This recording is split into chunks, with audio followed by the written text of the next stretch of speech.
Cette édition d'À Contretemps se fait en pleine tempête politique de la France et en même temps de nous, puisque nous sommes jusqu'à preuve du contraire totalement liés au sort et au devenir de la France.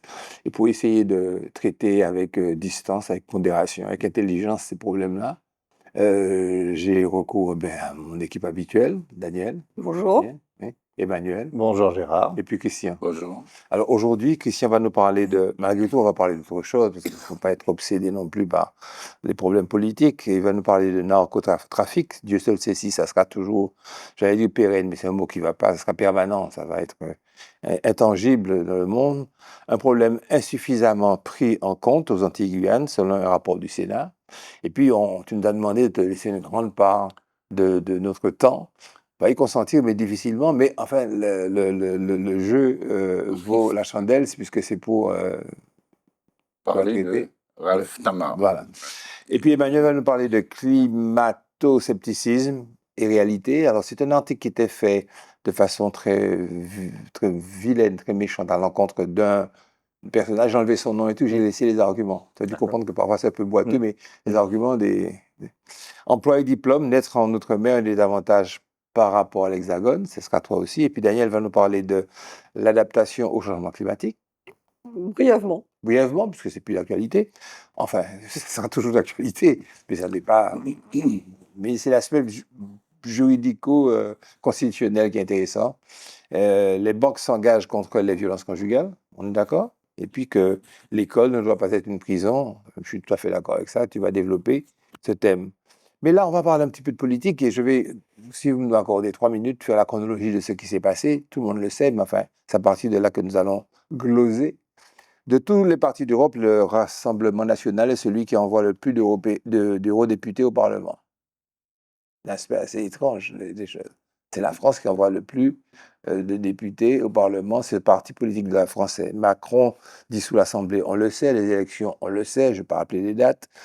Et Jordan Bardella, c'est le ministre potentiel de la cohabitation.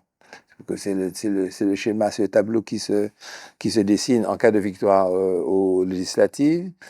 Une chose qui passe un peu inaperçue, c'est que la bourse, je parle de ça parce que c'est important, faudra toujours manger après, il faudra toujours payer les salaires. La bourse de Paris a chuté considérablement pour les élections. Ça t'est apparu, Manuel? L'union des partis de gauche et la formation du nouveau Front populaire est actée, c'est fait. Et ce matin, certains d'entre nous ont pu lire le programme du Front National. On va traiter les programmes à la prochaine émission. Le programme du Front populaire, c'est ça, du nouveau Front populaire, pardon, et le programme du Rassemblement national la semaine prochaine. Il y a eu un accord entre le Rassemblement national et certains députés, d'après Bardella, ça avait été annoncé par lui d'abord. Marion Le Pen a souhaité une alliance, le Reconquête a souhaité une alliance avec le Rassemblement national. Du coup, on peut cette vilaine formule qu'on utilise, cette locution qu'on utilise à tout bout de champ. Du coup, Éric Ciotti a fait de même, et puis il a été exclu, et puis il y a eu ce sketch amusant de ce président du parti bloqué dans son bureau, dans un local, les portes fermées, mais tout ça, c'est... Alors, je vous laisse, si vous voulez, sur cette première partie, je vous laisse donner votre avis sur ce qui se passe maintenant en France, c'est qu'il y a un impact, qu'il y a des répercussions sur nous. Daniel? Oui, déjà, moi, je trouve que on annonce que le Front National, le Rassemblement national est gagnant. Moi, je dis, il faut déjà pas confondre les européennes et les législatives. Quand on regarde le nombre de voix qu'ils ont eu lors des dernières législatives, c'est quand même la NUPES qui a eu plus de voix que le Rassemblement national. Donc, les gens, les électeurs vont s'exprimer. Et je trouve qu'il faut pas considérer que les choses sont acquises d'un côté. Je trouve que la presse, tout le monde fait des plans disant que c'est ça. Ce qui ne veut pas dire que je ne considère pas que ce soit un danger.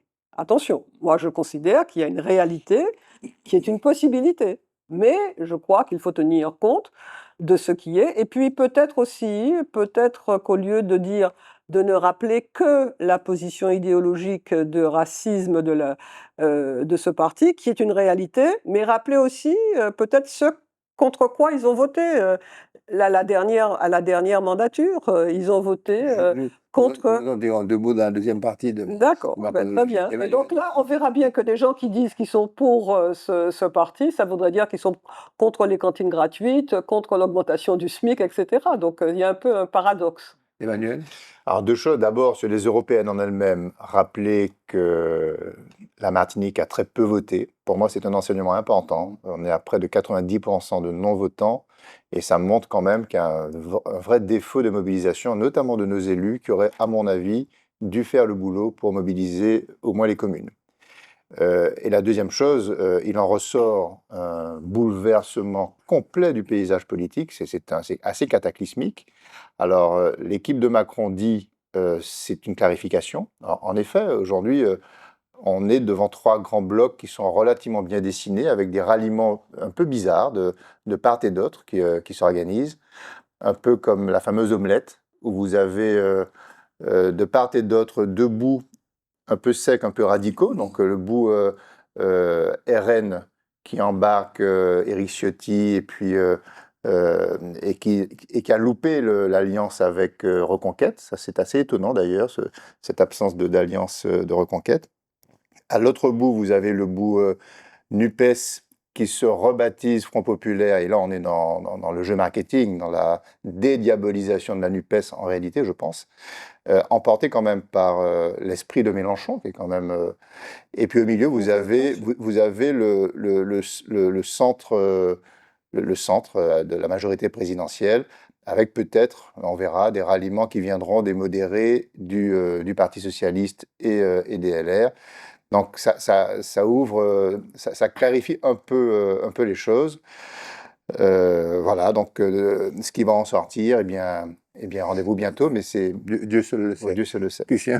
Alors, moi, deux choses. Déjà, la fragilité de cette démocratie.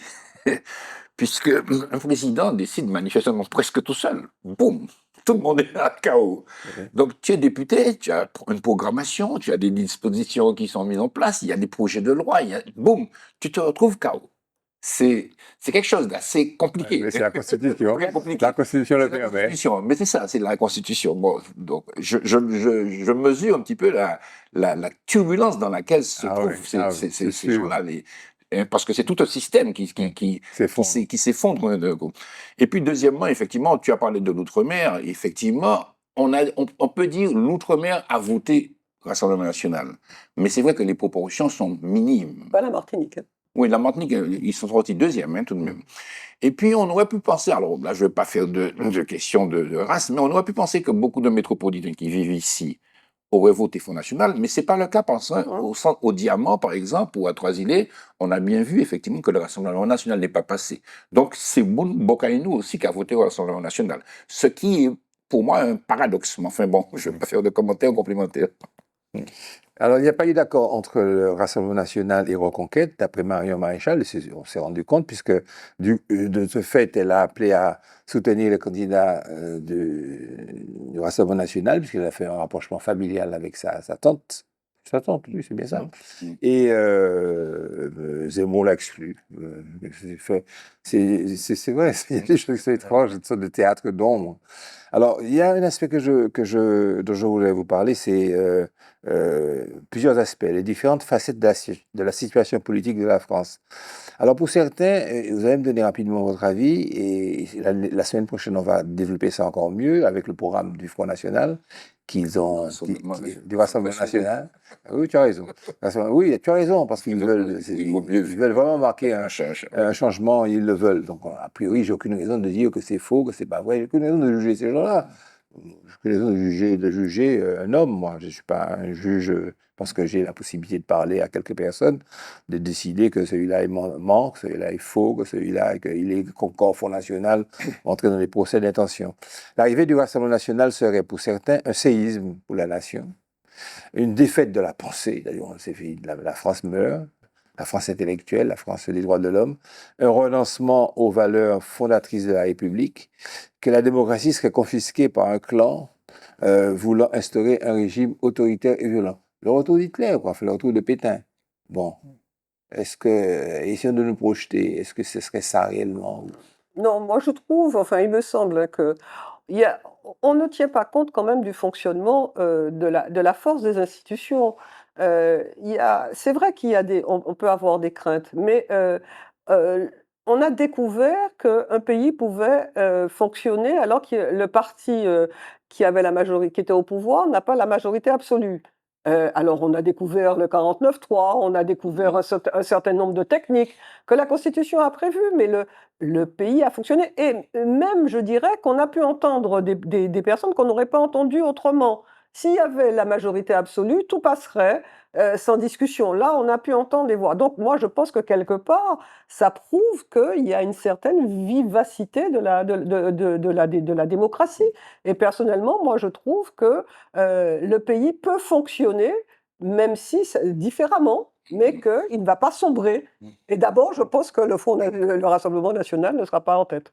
Non, mais ça, c'est ton opinion. Emmanuel? Oui, alors Daniel a un peu dit, moi je pense que le procès en racisme, je pense que c'est un procès qui est contre-productif en réalité. Et à force de ne présenter le Rassemblement national que sur cet angle moral, eh bien d'abord, on méprise les 40% de Français qui ont voté pour ce parti. Donc il faut faire attention quand on rentre dans ce débat-là. Et à force de n'angler l'attaque que sur cet aspect-là, on ne traite pas le fond de la pensée politique et le fond des programmes. Et donc, je pense que c'est une erreur de rester campé sur ce vieux discours moralisateur qui, à mon avis, n'a plus cours aujourd'hui. Daniel a raison. Les institutions aujourd'hui... Ça fonctionne pas, Ça ne marche La pas. preuve. Et par contre, il a beaucoup à dire sur les intentions programmatiques. On a vu d'ailleurs la bourse dévissée. Ça m'inquiète réellement parce que est-ce que les marchés financiers seront au rendez-vous de l'élection de Jordan Bardella à la tête de la France demain? J'en doute. Et c'est là qu'il y a un risque. Et c'est plutôt ces sirènes qu'il faut entendre et remettre des vrais arguments, des arguments honnêtes, des arguments crédibles, plutôt que des arguments moraux qui, à mon avis, n'ont plus avoir cours aujourd'hui. Non, ça va. OK. Alors, Marie-Luce Brasier-Klein du Rassemblement national et Younous Omarji de LFI, donc les deux opposés, sont des députés européens, les eurodéputés qui vont nous représenter. Et puis, un personnage assez amusant qui s'appelle Rodi Tolassi, qui est délégué du Rassemblement national de Guadeloupe, qui s'était caractérisé à l'époque par une gifle qu'il avait donnée à une militante antiraciste à l'occasion du passage de Marine Le Pen en 2022 en Guadeloupe.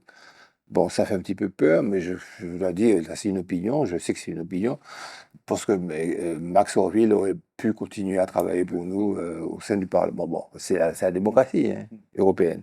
Alors, une autre facette de ce sujet, aux européennes de 2024, le Rassemblement national est en tête dans 97% des communes de France. Ça veut dire que, et c'est ça qui m'a préoccupé, c'est très terre à terre, ce que je veux dire. Tu regardes Géo, bien tu regardes l'Internet, et tu regardes les communes de France, tu regardes ces villages, tu regardes ces petites places de marché, tu regardes la beauté des paysages, des lieux, tu fais fi un petit peu peut-être des pesticides, tout ça qui existe par le monde. Et tu te dis, ben, je pourrais aller là, redécouvrir la France de l'époque et tout. Et puis tu te dis, ouais, mais si je suis à bicyclette au crépuscule, à l'aube, au crépuscule avec ma famille, et puis qu'il y a une bande de loupards qui ressortent d'une fête, et puis qui sont du Front National, puisqu'on dit qu'ils ne sont tous que des racistes, et puis qui me matraquent. Et du coup, je me dis, bon, on va rester en Martinique. Et c'est pour ça que j'ai regardé avec attention le fait que 10 communes n'ont par contre donné aucune voix au Rassemblement national, 5 en Haute-Garonne, 4 dans l'Aude, 3 dans les Hautes-Pyrénées et une enfin dans les Pyrénées-Orientales, le Gers et l'Ariège. 13 communes sont restées relativement indifférentes, donc avec un chiffre très bas pour le Front National. C'est dans le département de la Drôme où le nombre de communes est le plus important. 6 au total font très peu voter Front National. Et Haute-Corse, 4 villages. Haute-Corse qui subit, et sur lesquels on voit les affiches, Bougnoul dehors et tout. Il y a quand même 4 villages en Corse qui ont très peu voté symboliquement pour le Front National. Et puis les départements sont aussi relativement nombreux où l'étiage du Front National est bas. Haute-Alpes, Côte d'Or, Meurthe et Moselle, et surtout Pyrénées-Atlantiques, où j'ai l'un de mes fils qui a décidé ça va intéresser, d'établir sa résidence. Mais de toutes les façons, les législatives vont se dérouler dans 577 circonscriptions et sur 2 tours. Il n'est pas possible en l'état de faire des projections. Daniel a tout à fait raison de savoir si, et on ne sait même pas si certains seront encore en cours, en lice, avec ce qui se passe notamment chez les Républicains. Alors, la perspective de Mélenchon, Premier ministre, à disparaître, ça fera plaisir à beaucoup, parce que lui-même, il dit qu'il est disponible, mais il ne se pose pas comme monsieur radicalité, comme il l'a fait jusqu'à maintenant. Il fait preuve de pondération, j'espère. Je ne sais pas si le diagnostic de Macron, qu'est-ce que Macron avait en tête? Je voudrais vous interroger là-dessus. Qu'est-ce que Macron avait en tête quand il procédait à la dissolution? Qu'est-ce qu'il pensait qu'il se passerait? Je n'ai pas le pouvoir. Je ne pense pas. C'était quoi son plan? En réalité, je pense que Macron a compris qu'il n'avait pas le choix parce qu'il y avait le vote du budget programmé à la fin de l'année.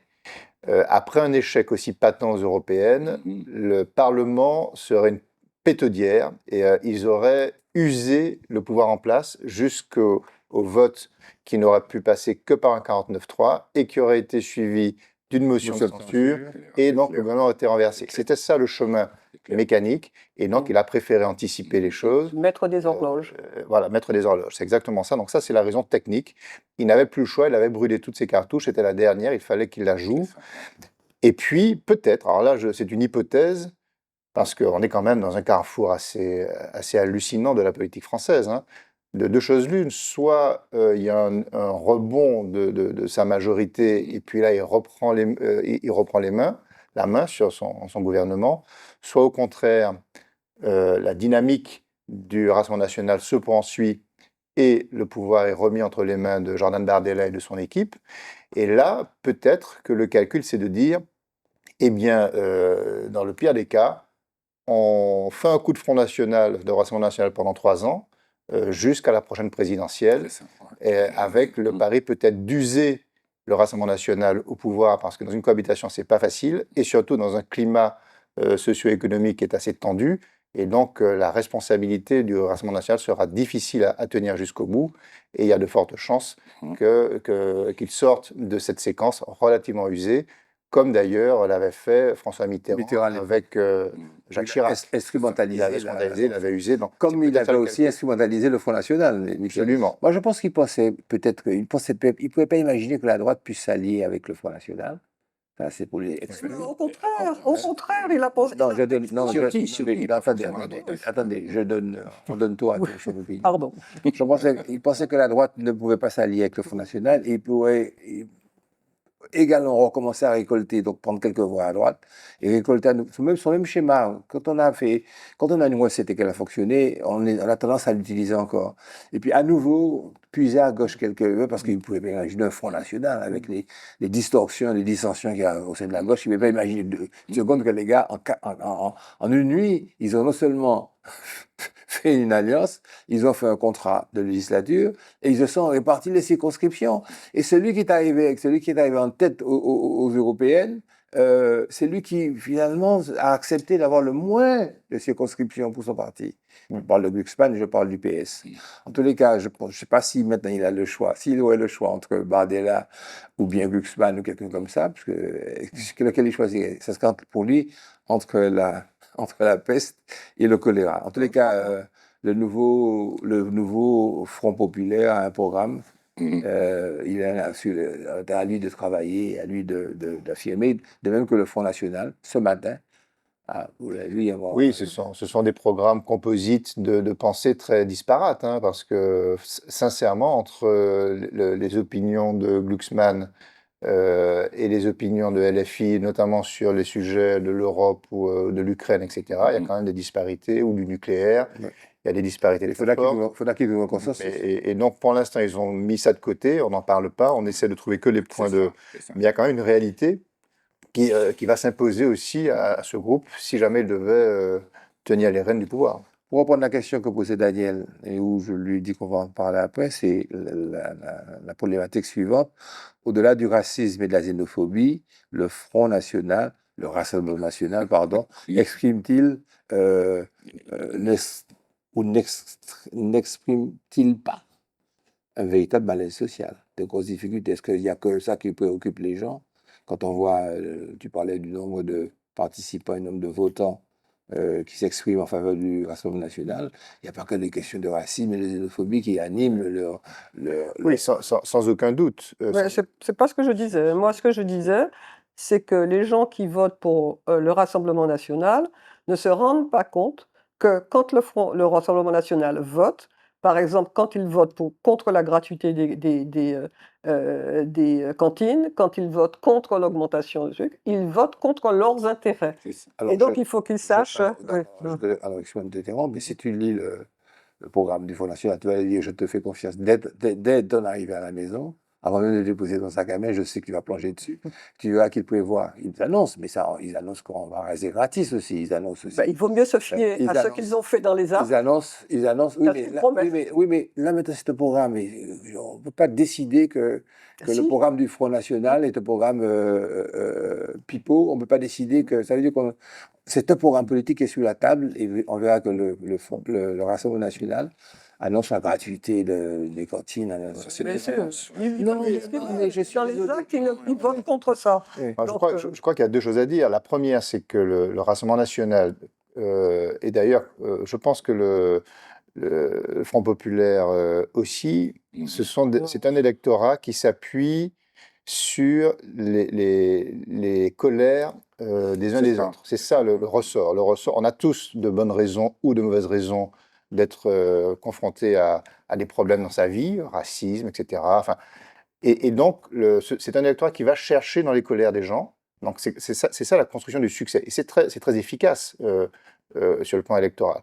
Et sur le plan du programme, le Rassemblement national a un programme qui est en réalité très à gauche sur le plan économique. On dit même que c'est un trotskisme économique absolu, puisque c'est de l'étatisme absolu.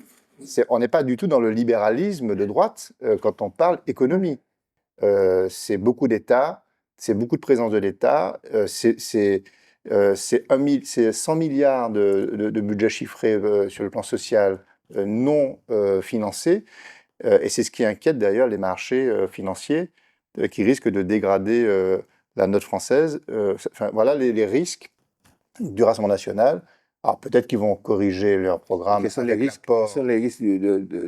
du Front National, tu dis? Du Rassemblement national, oui. Et les risques, tu as parcouru comme moi-même, tu as diagonalisé le programme du Rassemblement national. Quels sont C'est les à peu risques? près les mêmes de ce point de vue-là. Ce sont deux approches qui sont dans la démagogie. Enfin, je veux pas être critique inutilement, mais ce sont des approches de programmes où on rase gratis, en fait, l'un comme l'autre. C'est ça, dans un environnement critique sur le plan des finances publiques, l'un et l'autre sont très généreux. La gauche était en 81 était très généreuse et elle a tenu ses promesses et on ne peut pas dire qu'elle rasait gratis. Donc on peut pas comparer. C'est effondré non, en c'est pas possible. 83 et Mais la France ne s'est pas effondrée. ça a créé la rigueur. On fait des dans l'oreillette qu'on devient moins intéressant et qu'il faut envoyer. En tous les cas, un petit sujet tout bête là, qui m'a intéressé, c'est que face aux difficultés d'accès aux soins, la ville de Fort-de-France et l'Union régionale des médecins libéraux propose à la population des actions de promotion de la santé dans les quartiers prioritaires de la ville, les vieilles petites personnes qui sont là, le petit peuple là, à qui on dit que le Fonds national va leur donner le bonheur, et que le Rassemblement national, ça sera le paradis. Et en tous les cas, on leur a proposé un atelier qui s'est tenu dimanche dernier, des évaluations de santé avec un médecin, divers ateliers de prévention animés par des professionnels de santé libéraux, des stands d'information. Et à l'Ermitage, l'école de l'Ermitage où ça se passait, ils ont eu une conférence également sur les maladies chroniques, et puis du conseil à l'activité physique. Moi, je trouve que c'est ça la politique. Je voulais conclure par des choses pas intéressantes, pas excitantes, la gauche, Mitterrand et tout ça, mais qui correspondent à la réalité, à la vie de tout le monde, et à ce que tout le monde devrait faire. Je félicite l'Union des médecins libéraux, je félicite la ville de Fort-de-France, je suis désolé, j'en ai le droit, et je vous demande pour ça de sonner pas le tocsin, le jingle.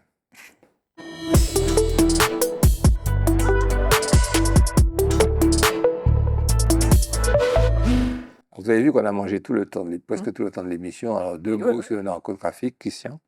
2 mots. Alors, le narcotrafic, trafic de drogue, aujourd'hui, plus on en parle, plus il y a de la répression, plus le marché augmente. Ouais. Alors, ça m'a fait penser un peu à la prohibition des États-Unis dans les années 30. Ouais.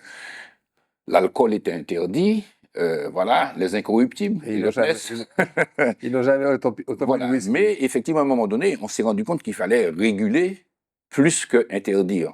On peut se poser la question sur aujourd'hui le narcotrafic. Le narcotrafic, si vous voulez, déjà, il faut savoir que le Sénat a fait un rapport sur le narcotrafic et a mis en lumière également la faiblesse des moyens qui sont mis en place dans nos régions C'est d'outre-mer. ça qui est intéressant. Voilà, pour pouvoir effectivement juguler ce narcotrafic. Alors, il semble que des mesures sont efficaces en métropole ou dans l'Hexagone de manière générale, mais en outre-mer, il manque des moyens pour pouvoir juguler ce narcotrafic. Absolument. Ce narcotrafic qui vient beaucoup d'Amérique du Sud, je ne vais pas nommer les pays, mais on les connaît. Et ce narcotrafic qui se caractérise, se matérialise effectivement par des transports dans les avions, par des mules. Alors, ce qu'on appelle les mules, ce sont des gens qui prennent la drogue. J'ai du mal à comprendre ça. Qui ingérer, c'est ça? Oui. Qui ingèrent la drogue et qui mettent dans leur corps. Mais c'est infernal, hein? Et puis qui effectivement passent la douane. Et puis, quand ils arrivent là-bas, Et j'avoue que j'ai du mal à comprendre ça. Mais au bout, il y a du fric, quoi. Tu peux gagner 100 000 € en faisant ça. Enfin, je veux dire, et c'est ça l'appât. Ce marché génère effectivement une attractivité. Alors, Emmanuel, je suis obligé, il y a 1000 choses à dire, mais on va certainement revenir là-dessus. On va passer au sujet de société. Parce que Christian nous a demandé de lui laisser. Je suis frustré. Christian nous a demandé. Ah, ben, il faut savoir, est-ce que tu veux parler de musique ou ça Non, il faut que je dise quand même. Il y a un marché de 6 milliards de dollars.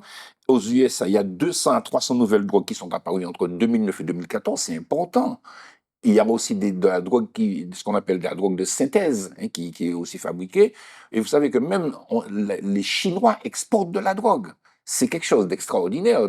Voilà. Donc, le rapport, en tout cas, demande bien évidemment que tout ça s'arrête. Alors, pour terminer, Gérard, je ferai une petite boutade, puisque vous savez que l'être humain a toujours cherché à transcender, à planer.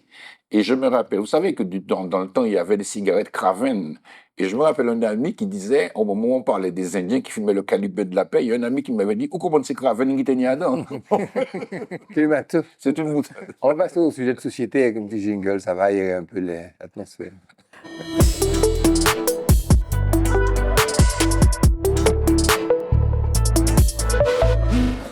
Alors, c'est une fiche que j'ai concoctée qui s'appelle Climato-scepticisme et réalité.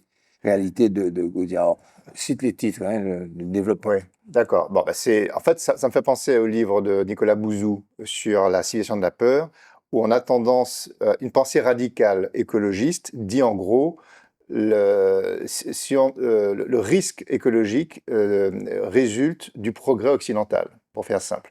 Et c'est là que c'est un peu faux, en réalité, de raisonner comme ça, parce que, je ne peux pas développer, mais la vérité, c'est que oui, il y a une problématique écologiste forte qui touche les forêts, qui touche la biodiversité, qui touche la santé, qui touche les hommes, mais qui résulte surtout, et là je fais très simple pour résumer à grands traits, de l'explosion démographique de l'espèce humaine, c'est principalement ça en réalité, et non pas de l'intention des hommes à détruire leur environnement. Et au contraire, les hommes, par le progrès, trouvent des contre-feux plus ou moins aboutis pour pouvoir alléger le risque écologique. Et d'ailleurs, à tel point que dans les pays dits développés, eh bien, en réalité, l'air est plus sain, contrairement à ce qu'on pense, que dans les pays en voie d'industrialisation. la santé est mieux assurée, donc l'espérance de vie est plus longue, l'éducation des hommes et des femmes est mieux assurée, etc., etc. Et donc, c'est un faux procès que de vouloir opposer progrès occidental et écologie. Ouais, c'est vrai que quand on demande de résumer, ça fait un peu caricature, c'est évident. Hein? Mais il n'empêche que les pays sous-développés souffrent beaucoup de la pollution qui vient d'ailleurs. Nous souffrons, nous, des sargasses qu'on n'a pas créés, on souffre Oui, des mais, sables, mais- de la désertification qu'on n'a pas créée. Non, mais non, non, non, oui, non, non, oui. un sujet qui est obsolète, dirais-je, mais c'est pas l'aspect du sujet lui-même, c'est la technique parlementaire de Oh oui, mais ce sera très, très l'adaptation au rapide. changement climatique. Oui, c'est le député Nadeau qui a présenté une résolution à l'Assemblée nationale adoptée à l'unanimité. La résolution, c'est une technique qui a été que la Constitution permet à l'Assemblée de se prononcer sur un thème donné, mais ça n'a pas de force exécutoire. Donc, en l'occurrence, c'était sur le fait que le risque qu'on connaît, du fait que les îles, et notamment c'était la Polynésie qui était mise en relief, le fait du changement climatique, de la montée des eaux, de la disparition. Et donc le député Nadeau proposait la création d'un fonds pour ces pays. Et d'autre part, il demandait qu'il y ait une mutualisation dans la réflexion et dans la gestion de cette problématique. Alors peut-être que s'il est élu, il va représenter cette résolution à l'Assemblée nationale. Et comme elle avait été adoptée à l'unanimité, quels que soient les partis, elle va peut-être être adoptée à nouveau par la nouvelle Assemblée. Sur le fond, on est d'accord avec Nadeau, il faut effectivement prendre des mesures, mais ce qui m'a intéressé, c'est que c'est une loi qui n'est pas une loi.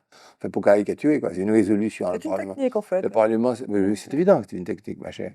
Mais ce qui m'étonne, c'est que cette technique permette que les gens se réunissent, se coucheraient tard la nuit, votent une résolution, un principe, et puis qu'en réalité, il peut ne rien en découler. C'est ça que je veux comprendre, qu'il y a des choses qui sont compréhensibles dans ce mécanisme parlementaire, mais il y a d'autres choses que nous qui sommes des fonctionnels, qui gérons des entreprises, qui faisons une émission qui la menons jusqu'au bout, on essaie d'avoir un résultat. Et ce qui m'a surtout surpris, c'est que ça a été publié, ça a été énoncé comme un véritable succès. Oui, mais ça ne mange pas de pain. Bon, je pense qu'il faut arriver à un peu plus de modestie. En tous les cas, ce que je voulais vous faire comprendre avec le sujet que je vais traiter moi, c'est que il faut que nous réglions ces problèmes-là nous-mêmes. Je vais vous citer deux exemples. C'est la Bretagne où il a été découvert qu'à cause de la pollution du fait de l'intensité de l'élevage, 20% des plages ont une eau de mauvaise qualité. Sur les 566 plages de la Bretagne, 88 sont déconseillées et 21 interdites, carrément à éviter.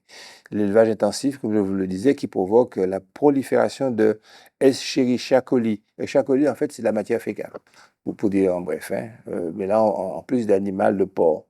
Et ça provoque un tas de maladies. J'avais tout noté, mais allez sur Google, vous allez voir. C'est syndrome hémolytique, et puis on en meurt. Tous les enfants, colite hémorragique, etc. Et puis également Saint-Malo. Saint-Malo, où un arrêté municipal a dû être pris pour interdire la baignade et la pêche sur la plage symboliquement appelée la plage de Bon Secours, qui a été interdite et fermée. Et là, l'auteur de l'article auquel je me réfère a mis comme tête de l'un de ces paragraphes trop de caca dans l'eau. Ce n'est pas de moi, je me suis jamais permis ça. Et comme c'est émane de la presse française, j'en parle. Une contamination d'origine fécale provoquant nausées, diarrhée et vomissements. Ce que je veux dire dans tout ça, c'est que si ça nous arrivait à nous ici, on aurait essayé de trouver ce qu'on appelle la bouc émissarisation. On aurait essayé de trouver ailleurs que chez nous-mêmes, et on aurait reproché, n'est-ce pas, à la France éternelle et permanente de ne pas régler nos problèmes de d'Escherichia coli, etc. Mais eux-mêmes n'arrivent pas à régler leurs problèmes, ou ils les règlent très difficilement. Aussi, faudra-t-il qu'on envisage de prendre réellement nos affaires en main, que ce soit pour les sargasses, mais il y a un commencement, il y a un GIP qui a été créé, ou pour le sable, là, je ne vois pas la solution. Employer diplôme, naître en Outre-mer, un des avantages par rapport à l'Hexagone. C'est un énorme sujet. Ça m'embête de brader comme ça. Enfin, vas-y. Alors, je vais essayer de faire très très vite là encore. C'est un rapport qui est sorti, qui montre un peu les inégalités entre les territoires dits d'outre-mer et les territoires de l'Hexagone en matière d'éducation et en matière d'insertion dans les métiers, dans la vie professionnelle. En gros, il en ressort trois idées fortes que je retiens. Un, les jeunes ultramarins ont intérêt à partir étudier en France pour atteindre un niveau de diplôme équivalent aux habitants de l'Hexagone, C'est horrible. voilà, Oui. mais ça c'est une réalité. C'est-à-dire que les jeunes ultramarins dans leur territoire ont 20 à 25% de chances en moins d'obtenir un diplôme supérieur que dans l'Hexagone. En revanche, quand ils s'exportent, ils arrivent au niveau, donc ça veut dire qu'il y a quand même des qualités intrinsèques de Ça, c'est pas une opinion. Ça, ce sont les chiffres. non, ce sont des chiffres. La deuxième chose, c'est que les jeunes ultramarins, quand ils cherchent un travail dans les territoires ultramarins, ont moins de chances en proportion de trouver un emploi de cadre supérieur. Et on comprend pourquoi, hein, parce qu'on est dans des petits territoires où l'offre est quand même moins flexible et moins forte que dans les grands espaces de l'Hexagone. En revanche, quand ils vont dans l'Hexagone, en France, là, dans le privé, ils n'arrivent pas encore à atteindre le niveau moyen des Français en matière d'insertion professionnelle, mais se rapprochent quand même assez bien. Et là, il y a l'aspect on va dire des difficultés d'intégration qui peuvent aussi jouer pour nos populations ultramarines. En revanche, dans le secteur public, là, le taux d'insertion est même supérieur au taux d'insertion d'un Français moyen dans la fonction publique. Donc, l'un dans l'autre, la conclusion est quand même triste à dire, mais en matière de formation, en matière d'insertion, il vaut mieux qu'ils aillent en France. Et puis, ce que j'ai retenu aussi, c'est qu'il y a une petite inégalité entre la réalité des Antillais et la réalité des Réunionnais. Et alors là, je n'ai pas l'explication, mais les Réunionnais, eux, ont une capacité à mieux performer dans l'accès aux études supérieures que les Antillais et ont une propension à mieux s'intégrer dans la vie professionnelle que les Antillais, aussi bien chez eux d'ailleurs que dans l'Hexagone. Voilà à peu près. Ce rapport ouvre des pistes nombreuses et inquiétantes. Deux mots sur le management bienveillant, parce qu'on ne va jamais le traiter, c'est sûr. Le management bienveillant. Alors, je vais quand même essayer de dire, quand même, il y a plein de formes de management. Ce n'est qu'une parmi plein de formes. Il y a le management autoritaire, il y a le management participatif, où on fait participer les collaborateurs, il y a le management délégatif, où en fait on laisse faire les collaborateurs, ce qui est un peu différent. Il y a le management par objectif, et puis il y a le management bienveillant. Ce sont des différentes formes, chacune a ses avantages, chacune a ses inconvénients. Le management bienveillant, en fait, il consiste à respecter les individus au maximum, à donner la priorité à la parole émise, à l'écoute et à organiser l'entreprise pour qu'il en résulte un bien vivre au sein des équipes et, je dirais, une envie de revenir simplement travailler. Alors, je vais te poser une question clé. Après ce qu'on a subi dans la relation du travail, hein, je parle de l'esclavage, est-ce que ce n'est pas un endroit ici où vraiment il faudrait qu'il soit excessivement bienveillant Alors moi, je fais partie de ceux qui pensent que la Martinique est un modèle en matière de management bienveillant dans la plupart des entreprises. Et on est très loin devant beaucoup d'entreprises de l'Hexagone.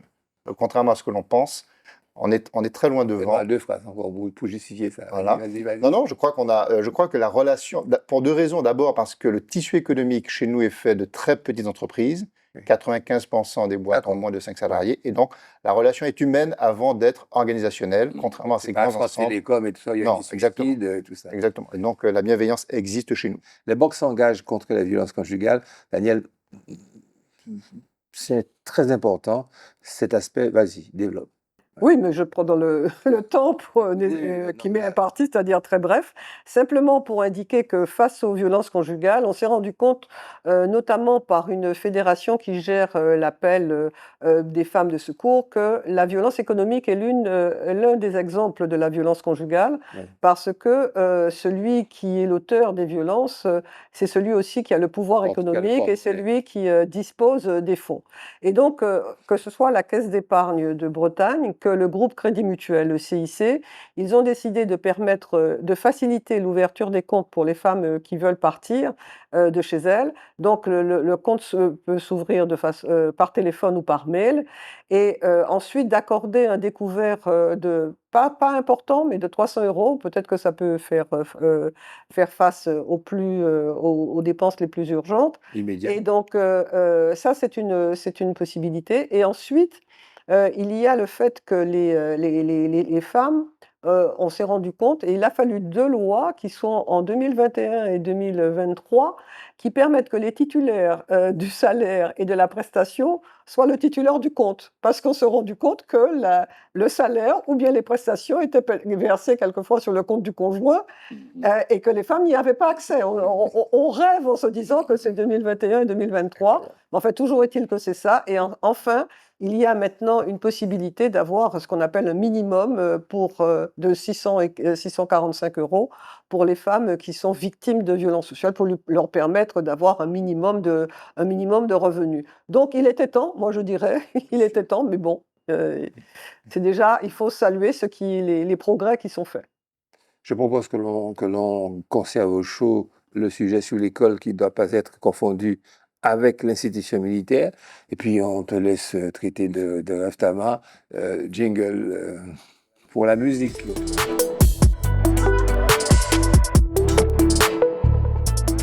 Alors, donc, on a pris l'option de parler de Ralph Tamar. C'est vraiment, je dis ça avec beaucoup d'émotion parce que Ralph, c'est la voix de la Martinique, c'est la voix du patrimoine.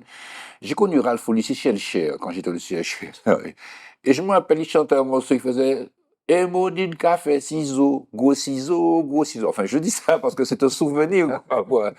Et puis après, Ralph, je l'ai connu dans les Gentlemen. Les Gentlemen, c'était une formation avec Maurice Sonnel, qui nous regarde beaucoup, qui vit à Saint-Barbe, d'ailleurs, à qui je fais un petit coucou. Il y avait Alfred Varas, il y avait Jojo Lise, il y avait tous ces musiciens, Roland Pierre-Charles, et il a joué dans les Gentlemen. Et puis, Ralph a commencé, on va faire court parce que il faudrait 2 heures pour parler de Ralph. Hein. Et après, il a eu sa merveilleuse expérience avec Marius Cultier, à La Grange notamment, ça s'appelait La Grange de la Montagne, ça s'appelait le Club Perfecta. Et on va écouter un titre de Marius Cultier, Mazouk Souvenir, que Ralph a popularisé fortement.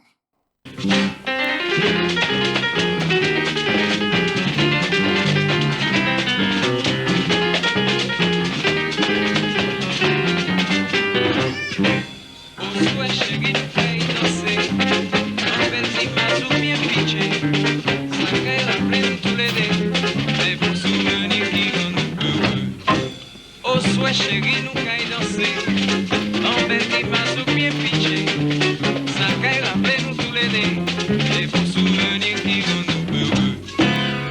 Il était moins chamber, il était moins pigé, mais le petit point, ça on te dit moins, les nous t'es fini connaître.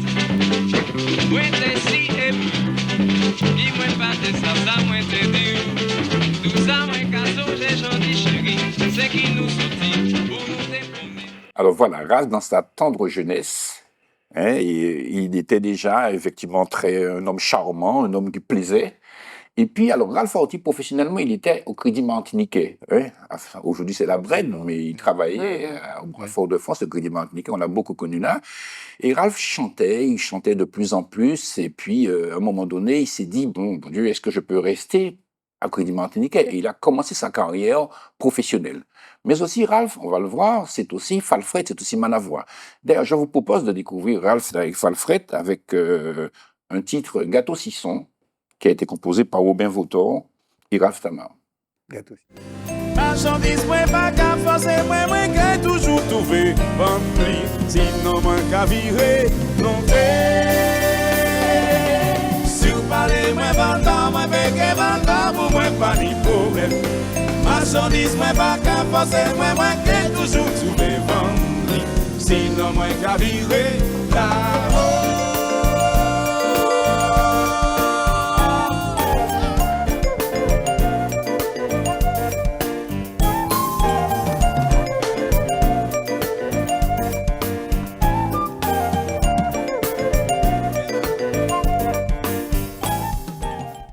Donc Ralph, c'est à la fois la tradition, on l'a vu, mais c'est aussi la modernité. Avec Marius Cultier, il a exploré des modes de communication nouveaux. Avec Jackie Bernard, il a fait un itinéraire merveilleux également. On n'a pas beaucoup de temps, donc on va écouter tout de suite aussi un deuxième extrait de Falfret, Ça va En pas. Didant. En Didant aussi, Dis qui donc, est ouais. avec la voix de Ralph.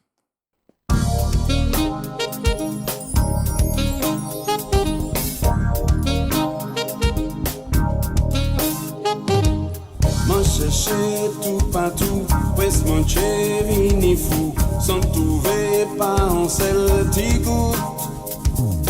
M'en courir en dehors, dévirer en disant, la moins ouais c'est fait dans l'automne. Ouais mes amis, m'en garer en chemin, va chercher en dehors, ça finit en disant. Ouais mes amis, m'en garer en chemin, va chercher en dehors, ça m'a fait trouver en disant moi. Voilà, j'ai tenu à... oui. C'est un titre qui n'est pas beaucoup connu, Ah oui, mais ouais. je pense que c'est aussi notre démarche, aussi à contre-temps, de faire découvrir Ouais. des choses comme ça. Alors, on a parlé de Falfret et de son itinéraire avec Jackie Bernard, Alex Bernard et les autres. Hein. Et aujourd'hui, je vais parler aussi de Malavoie. On sait que Ralph a porté la voix de Malavoie. Mhm. Et Ralph a été aussi très intimement lié à Paul Rosine. Tout à l'heure, je vais vous parler des rapports entre Ralph et les pianistes, hein, parce qu'il a joué beaucoup de pianistes, il a eu beaucoup de complicité. Voilà, on va continuer avec un titre qu'il a interprété avec Malavoie. Exil. C'est le titre Exil, merveilleuse composition de Ina Césaire et de Mano Césaire. Ouais.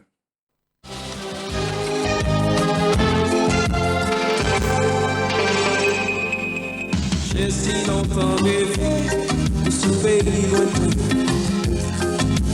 que j'ai réinventé, c'est puiser ses parfums.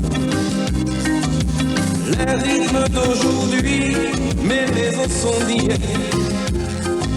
Sans de ma nostalgie, réchauffe mon hiver. Parfois il le volcan et parfois il le fleuve. J'en connais les beautés, j'en connais les douleurs. Des contes oubliés, naissent du souvenir. Entre les fleurs, on se prend à vie. Heureusement qu'il y a la musique et la culture dans la vie. Hein. Absolument. Alors, Ralph, c'est aussi, je l'ai dit, c'est énormément de titres à succès. Après l'appli de Mano Césaire, La Philo, Exil qu'on vient d'écouter, La Casa Lucie, Belles Hirondelles, écrit par Patrick Saint-Éloi, Laissez pas aller de Mario Canonge, qu'on va écouter tout à l'heure, Bamouin, Les Enfants du Soleil, Mélancolie sur Sable Blanc, je ne sais pas si vous connaissez, comme disait le poète, À fond l'Arion, Doucement là, Polisson, Ni tellement longtemps, Désarroi, Manzé-Marie, SOS Mémé avec Edith Lefel, qu'on a eu l'occasion de diffuser ici, et j'en passe. Et tous des succès. Et j'en passe. Mais non, je vous le dis sincèrement, il faut consacrer du temps à soutenir des hommes comme ça, à mon avis, qui ont porté la culture martiniquaise vraiment à un niveau très grand. Alors, je l'ai dit, Ralph, c'est aussi une complicité avec des pianistes. On a parlé de Marius Cultier, j'ai parlé de Paul Rosine, et on va parler de Mario Canonge aussi, parce que Mario vous dit, moi, dès que Ralph est là, je suis à l'aise. Donc, c'est ça, c'est-à-dire que Ralph comprend tout. Complicité. Il y a une complicité extraordinaire entre eux. C'est ça aussi dans le monde de la musique. Et on va écouter le titre Laissez parler aussi, qui a été composé par Mario Canonge et interprété par Ralph Tamar.